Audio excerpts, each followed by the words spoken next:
यदि आप भी बिहार बोर्ड से मैट्रिक बोर्ड एग्जाम में सम्मिलित होने जा रहे हैं, आपका द्वितीय भारतीय भाषा अर्थात कि SIL के तौर पे आपका संस्कृत विषय है, तो आपके संस्कृत विषय के संपूर्ण सिलेबस हम लोग पढ़ रहे हैं। इस क्रम में आपका जो ये बुक है क्लास 10th के संस्कृत का पीयूषम द्वितीय भाग, इसको हम लोग हिंदी अर्थ में समझने का प्रयास कर रहे हैं। सबसे पहला हम लोग का कदम यही है, क्योंकि पहले मैं सिलेबस का जब आपको जानकारी दिया था तो उस समय आपको बता चुका हूं, इस बुक से सीधे सीधे 40 से 50 प्रश्न हिंदी अर्थ इस बुक में जितने चैप्टर है, मंगलम से लेकर शास्त्रकारा तक 14 चैप्टर, उससे प्रश्न पूछे जाते हैं। और समझिए 100 में से अपने को 50 ऑब्जेक्टिव बनाना होता है। और कोई विद्यार्थी संस्कृत नहीं जानता है, फिर भी अगर इस बुक के हिंदी अर्थ को समझाए तो आसानी से वो 50 में 50 स्कोर कर सकता है। उसके साथ साथ आपका 16 अंक का सीधे सीधे लघु उत्तरीय प्रश्न हिंदी में पूछे जाते हैं। ठीक है, 8 प्रश्न का उत्तर देना होता है, वो भी इस बुक के हिंदी अर्थ से रहता है। तो सबसे महत्वपूर्ण यही है। तो सबसे पहले हमने हिंदी अर्थ पढ़ना शुरू किया, उसके बाद व्याकरण के जो महत्वपूर्ण टॉपिक होगा उसको पढ़ लेंगे। पूरा आपका संस्कृत में 100/100 अगर आप पूरे मनोयोग से पढ़ाई करते हैं तो ला सकते हैं। चलिए शुरू करते हैं। पीछे का जो भी क्लासेज आप देखना चाहते हैं, कोई भी क्लासेज आपका छूटा होगा तो इस चैनल को सब्सक्राइब कर लीजिएगा, क्योंकि पीछे भारत महिमा पाठ तक हम लोग पढ़ चुके हैं। आज हम लोग आपका छठा चैप्टर जो है भारतीय संस्कारा, ये हम लोग पढ़ेंगे। और पीछे का कोई भी क्लास छूटा होगा तो चैनल को सब्सक्राइब करके प्लेलिस्ट सेक्शन में जाइएगा। मैं प्लेलिस्ट बना दिया हूं ताकि कोई विद्यार्थी कभी भी क्लास ज्वाइन करे तो वहां से एक एक क्लास देखकर क्रम से अपना पूरा सिलेबस, जैसे हम लोग ऑफलाइन क्लास में पढ़ते हैं वैसे अपना कवर कर सकता है। या लिंक मैं डिस्क्रिप्शन बॉक्स में दे दूंगा, या ये वीडियो क्लास खत्म होगा तो आपके आसपास कहीं पे भी लिंक आएगा, वहां से भी आप देख सकते हैं। चलिए शुरू करते हैं, ध्यान से समझिएगा। काफी महत्वपूर्ण चैप्टर है और इस चैप्टर से हर एक साल प्रथम और द्वितीय पाली में प्रश्न पूछे जाते रहे हैं, इस साल भी पूछे जाएंगे। मैं एक एक लाइन का अर्थ बताऊंगा और उसके साथ साथ मैं ये भी बताऊंगा कि इस लाइन के अर्थ से किस रूप में इस साल प्रश्न बन सकता है। तो ध्यान से समझिएगा। देखिए छठा जो आपका चैप्टर है इसका नाम है भारतीय संस्कारा, मतलब भारत में जो संस्कार है। यहाँ पे आप इमेज से समझ पा रहे हैं, जैसे सबसे महत्वपूर्ण हमारे जीवन में विवाह संस्कार होता है, जिससे आदमी गृहस्थ जीवन में प्रवेश करता है। आगे हम लोग पढ़ेंगे वो। यहाँ पे देखिए जो ऋषि मुनि का पहले परंपरा चला रहा था पढ़ने पढ़ाने का, अध्ययन अध्यापन का, फिर यहाँ पे आप देख रहे हैं जनेऊ वगैरह जो होता है, उपनयन संस्कार, ये सभी संस्कार के तहत आते हैं। अब देखिए आजकल संस्कार को उत्सव के रूप में लिया जा रहा है, और संस्कार से मतलब मान लीजिए कोई भी, जैसा आप देख रहे होंगे सरस्वती पूजा हो गया, कोई भी चीज है तो इन सभी पूजा का, या आपके घर पे किसी भी पूजा का आयोजन होता है, विवाह संस्कार, तो उसका अर्थ क्या होता है, उसका मूल्य मतलब कि उद्देश्य देखिए, जो प्राचीन काल से जिसके लिए बना था वो सभी परंपरा, वो तो उद्देश्य ही गायब हो गया है। ठीक है, विवाह संस्कार में आदमी प्रवेश करे तो विवाह के बाद उसको किस रूप में जीवन यापन करना है, किन किन बातों को अब उसको मतलब कि पारिवारिक जीवन में वो प्रवेश करा है तो किन किन बातों को उसको बदलना पड़ेगा अपने जीवन शैली में, इन सभी ज्ञान को देने के लिए विवाह संस्कार का आयोजन होता था। बट अब देखिए उससे कोई मतलब नहीं है, उसको एक उत्सव के रूप में मनाया जा रहा है और संस्कार शब्द धीरे धीरे गायब होते जा रहा है। मतलब समझिए उसका कोई अब महत्व ही नहीं रहा, जो परंपरा शुरू से चला था। तो उसी के बारे में जो भारत की प्राचीन संस्कार परंपरा है, मतलब कोई भी अगर आपके घर में उत्सव हो रहा है, कोई भी पूजा पाठ, कोई भी संस्कार का आयोजन हो रहा है, तो उसका मूल उद्देश्य क्या था जिससे कि वो बना था। बाकी अब तो धीरे धीरे समाज में उस उद्देश्य को ही नष्ट कर दिया। तो उसी के बारे में हम लोग इस चैप्टर में जानेंगे। संस्कार का काफी दैनिक जीवन में महत्व है। आप देखते होंगे कि कोई भी अगर मान लीजिए कोई भी आदमी आपके आसपास, तो अगर वो खराब व्यवहार करता है, खराब शब्द बोलता है, उसका आचरण खराब है, तो तुरंत कोई भी सामान्य भाषा में बोल देता है कि इसको कितना खराब संस्कार इसके घर वाले दिए हैं। अर्थात कि इससे क्या क्लियर हुआ कि संस्कार जो आपके घर वाले से आप सीखेंगे, मतलब कि आपके घर वाले पर उंगली उठ रहा है, मतलब ये संस्कार क्या है, तो पीढ़ी दर पीढ़ी ये संचालित होता है। ठीक है, मतलब कि आपके जो पूर्वज, जो आप कुछ देखिएगा आपके घर में होगा, कुछ स्पेशल पूजा हो रहा होगा जो सिर्फ आपके घर में हो रहा होगा और किसी के घर में नहीं। तो संस्कार जो है पीढ़ी दर पीढ़ी, अर्थात जो अपने बाबा से आपके पिताजी सीखे, फिर पिताजी से जो हम लोग सीख रहे हैं, वही संस्कार है। ठीक है, आइए समझते हैं पूरा चैप्टर। अगर आपके पास होगा तो ध्यान से समझिएगा। यहाँ पे देखिए जो आपके पास चैप्टर अगर बुक होगा तो निकाल लीजिए भारतीय संस्कार चैप्टर। शुरू में यहां से यहां तक जो पाठ का परिचय है, किस पाठ हम लोग क्या पढ़ेंगे, ये बताया जा रहा है। इस पे आपको ज्यादा ध्यान नहीं देना है, क्योंकि संस्कृत में प्रश्न नहीं आएंगे, सीधे सीधे इसके हिंदी अर्थ से प्रश्न पूछे जाएंगे। तो यहां पे देखिए बताया जा रहा है कि भारतीय संस्कृति का अत्यंत वैशिष्ट है कि जीवन में समय समय पर संस्कार मनाए जाते हैं। जो भारत महिमा पाठ में हम लोग पढ़ रहे थे कि भारतीय संस्कृति की एक अलग परंपरा है, प्राचीन एक संस्कृति है। तो हमारे संस्कृति में एक और ये प्रचलन है कि जीवन के हर एक पहलू पर कुछ ना कुछ संस्कार का आयोजन होता है।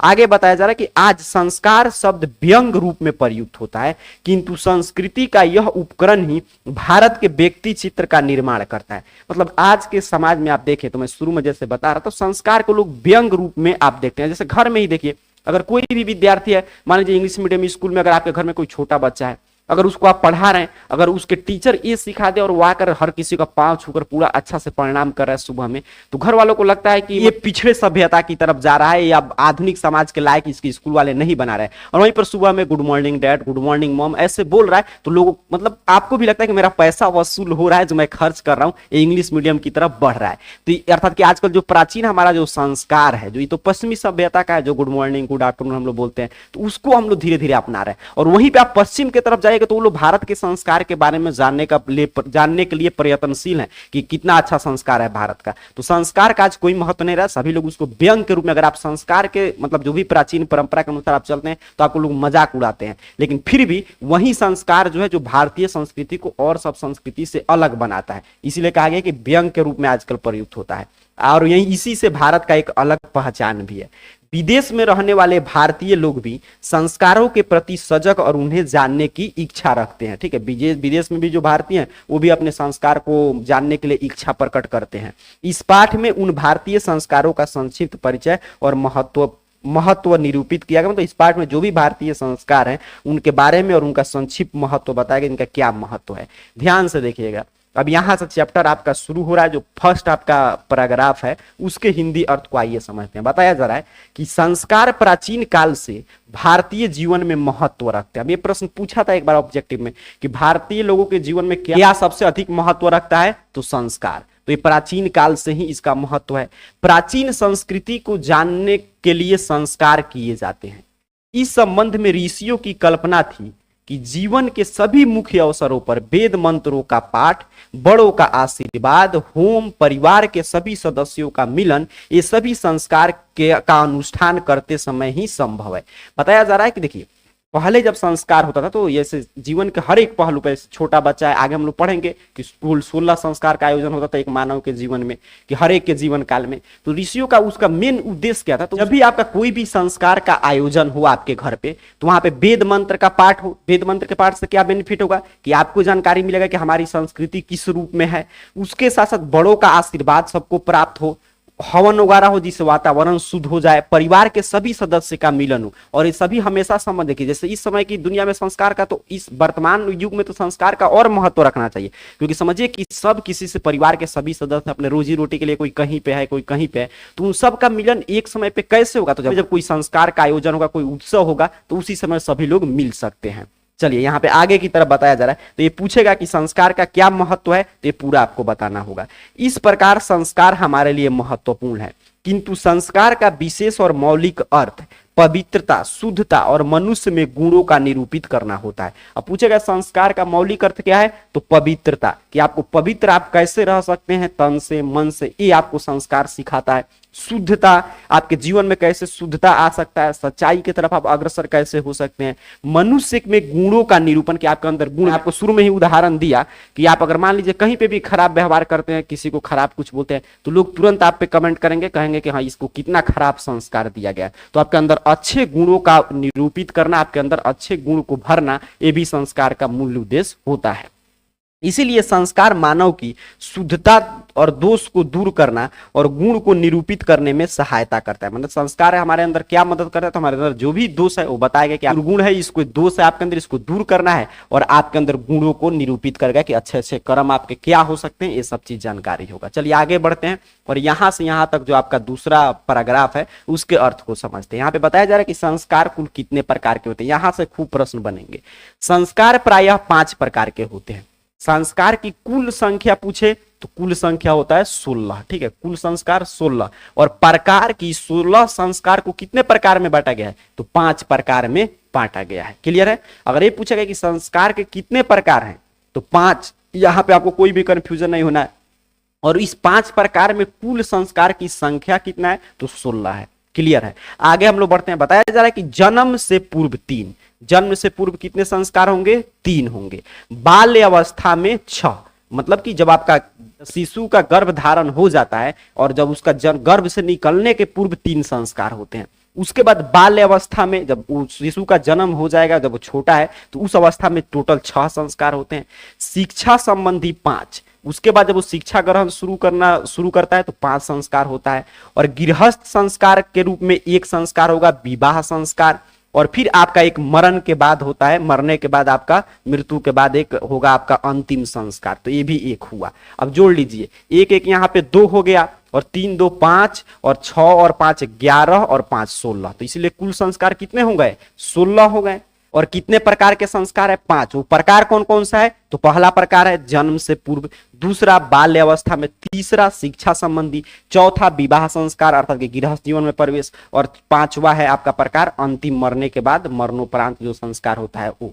ठीक, तो ये 5 प्रकार हुए और टोटल 16 संस्कार हुआ। आइए उन सभी संस्कार का हम लोग नाम जानेंगे और देखेंगे किस संस्कार में क्या होता है।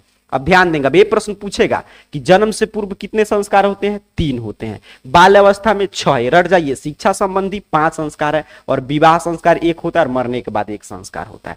चलिए आगे बढ़ते हैं।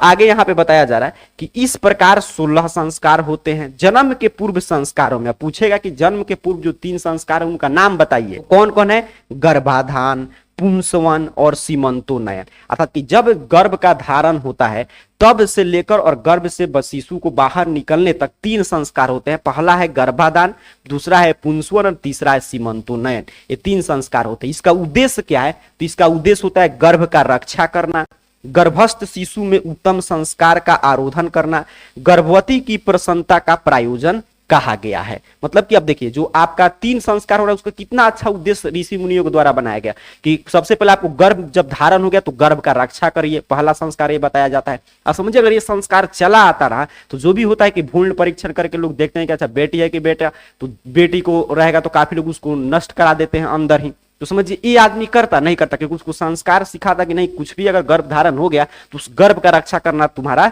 कर्तव्य है। तो इससे ये इस उद्देश्य से सब संस्कार बना था, जो उद्देश्य धीरे धीरे खत्म होते जा रहा है। गर्भस्थ शिशु में उत्तम संस्कार का आरोधन करना कि जब भी जैसे मान लीजिए जैसे मैं उदाहरण के तौर पे बताऊं तो गर्भस्थ शिशु मतलब अंदर ही है वो, मतलब माँ के अभी गर्भ में ही है, फिर भी उसके अंदर अच्छे अच्छे गुण तो कैसे आता है तो उसको अच्छे अच्छे आप कहानी सुनाएंगे। जैसे सबसे अच्छा उदाहरण महाभारत में देखने को मिल जाता है कि आप अभिमन्यु का कहानी सुने होंगे, जो अर्जुन पुत्र थे अभिमन्यु। तो अभिमन्यु जब पेट में थे तभी अर्जुन जो है वो आपका जो चक्रव्यूह वगैरह रचाया था उसको तोड़ने की विधि जो अपने पत्नी को बता रहे थे, और गर्भ में वो थे शिशु के गर्भ में थे अभिमन्यु, तो वहीं पे वो पूरा सीख लिए थे, सुन लिए थे। उसके अंदर जब शिशु है तो ये मानकर चलना कि वो सभी चीज सीख रहा है, तो उसी हिसाब से वैसे गर्भस्थ जो औरत है उसको वो चीज बताना, सुनाना, समझाना, और उसके साथ साथ गर्भवती को प्रसन्न रखना ये काफी महत्वपूर्ण होता है। सभी संस्कार में समझिए सिखाया जा रहा था। जो आजकल लोगों के पास मतलब संस्कार सभी बंद हो गया। अगर कोई भी संस्कार होता है मान लीजिए गर्भ धारण तो लोग उसको पार्टी के रूप में अरेंज कर लिए, मूल जो उद्देश्य था वो खत्म हो गया।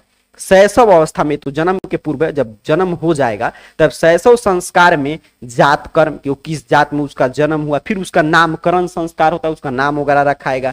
निष्कर्मण होगा, पहली बार उसको घर से बाहर निकाला जाएगा।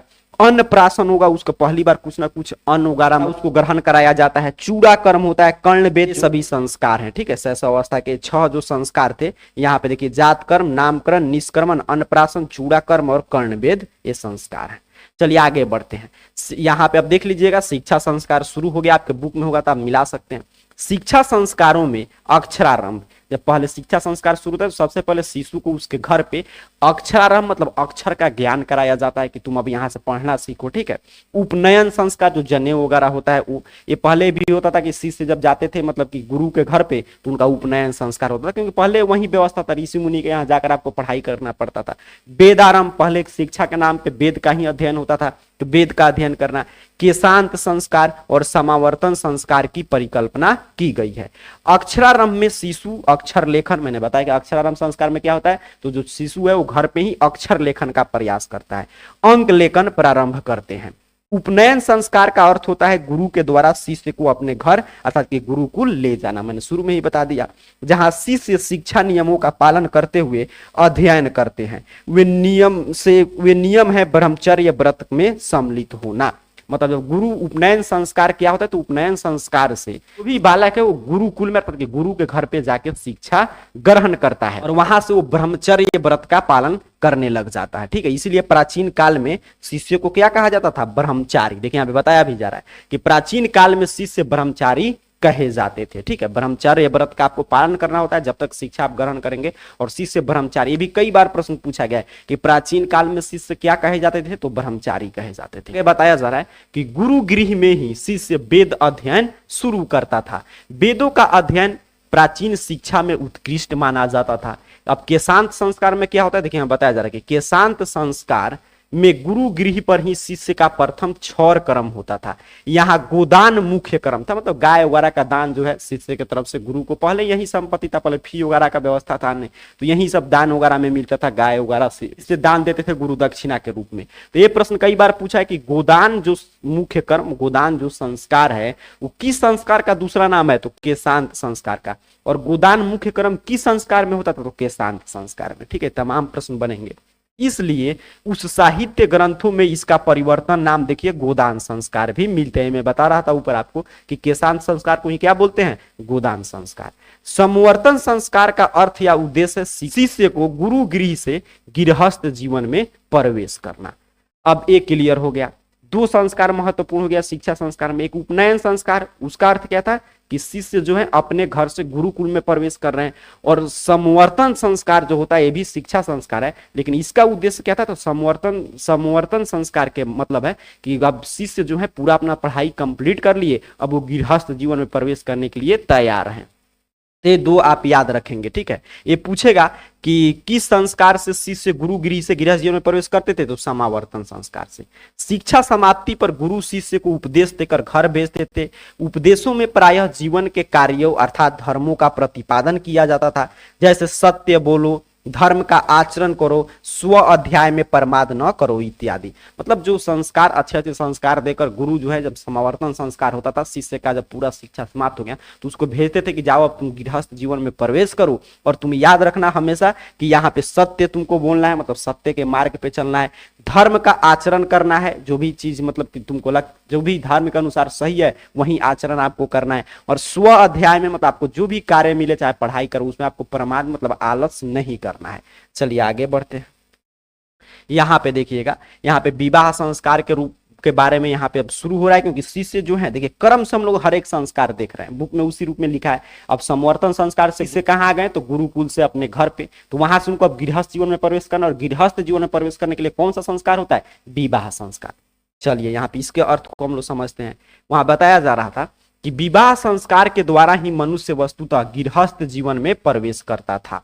विवाह एक पवित्र संस्कार है जिसमें विभिन्न प्रकार के कर्मकांड होते हैं। अब ये प्रश्न पूछता है कि सबसे पवित्र संस्कार, जो टोटल 16 संस्कार उसमें सबसे पवित्र संस्कार कौन है, विवाह संस्कार है। और इसी से व्यक्ति क्या करता है, अपने गृहस्थ जीवन में प्रवेश करता है। और इसमें कई सारे कर्मकांड होते हैं, जिसमें वागदान, मंडप निर्माण, वधू के घर पे वर पक्ष का स्वागत, वर वधू का परस्पर देखना, कन्यादान, अग्नि स्थापन, पाणी ग्रहण, लाजा धान का लावा का होम, सप्तपदी, सिंदूर दान इत्यादि। मतलब ये प्रश्न पूछेगा कि जैसे ये प्रश्न पूछता है कि लाजो होम की कब होता, किस संस्कार के अंतर्गत होता है लाजो होम कर्मकांड, तो विवाह संस्कार में। विवाह संस्कार में कौन कौन से कर्मकांड होते हैं, ये सब आपको नाम लिखना होगा जो यहाँ पे हम लोग पढ़े। देखिए इसका मतलब क्या है कि जब विवाह संस्कार होता था तो उसमें सबसे पहले वागदान होता था, मतलब विवाह वगैरह किसका तय होगा, फिर मंडप का निर्माण होगा, जो विवाह वाला मंडप है वो, और वधू के घर पे मतलब जो कन्या है उसके घर पे वर पक्ष का स्वागत होता था। वर वधू को उसी समय देखते थे, क्योंकि पहले मोबाइल वगैरह ये सब चीज था नहीं। अब देखिए कन्यादान होगा, कन्यादान आप समझ रहे, भी पूछता है कन्यादान किस संस्कार में होता था, तो विवाह संस्कार के। अग्नि की स्थापना होता था, पाणी का ग्रहण होता था, और आपका होम वगैरह होगा, सप्तपदी जो 7 वचन का शपथ वगैरह दिलाया जाता था वो, सिंदूरदान, ये सभी कर्म होंगे। सभी जगह विवाह संस्कार का समान रूप में आयोजन होता है। इसके बाद गर्भाधान आदि संस्कार पुनः प्रारंभ होते हैं और जीवन चक्र घूमता रहता है। मतलब फिर विवाह हो गया, फिर पुरुष स्त्री का मिलन होगा, फिर गर्भाधान संस्कार होगा, और फिर वहां से शिशु का जन्म होगा, उसका फिर जन्म से पूर्व वाला संस्कार, मतलब इसी तरह क्रम आपका चलते रहता है। ठीक है, ये पूरा 16 संस्कार का क्रम जो है फिर से शुरू हो गया।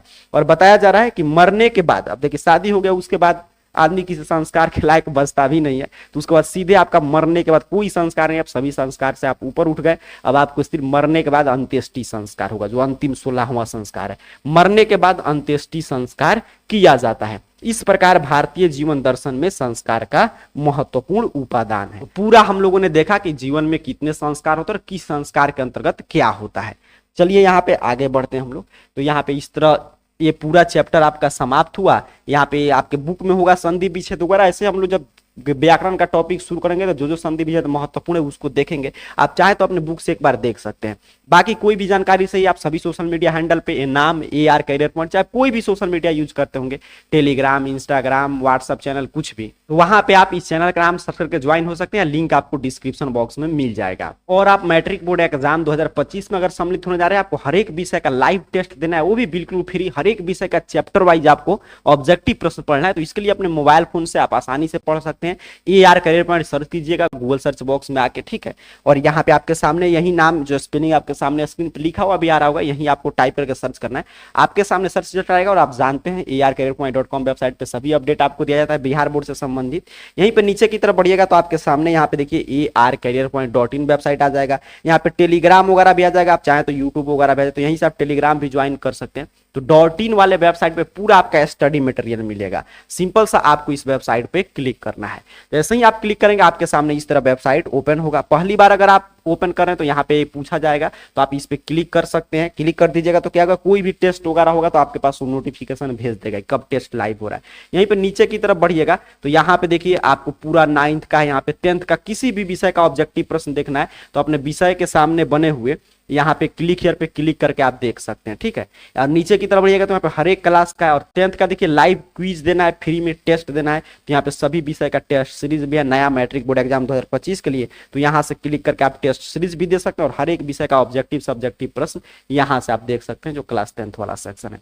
तो उम्मीद कर रहा हूँ भारतीय संस्कार चैप्टर सब कोई भी प्रश्न आएगा आपसे गलत नहीं होगा। ऐसे किस रूप में ऑब्जेक्टिव सब्जेक्टिव आएंगे, तो ये हम लोग जब मॉडल पेपर पढ़ना शुरू करेंगे, आपका पूरा खत्म हो जा रहा है, तो उसे हम लोग सीखेंगे। पढ़ाई करते रहिए। आप सभी को बहुत बहुत धन्यवाद।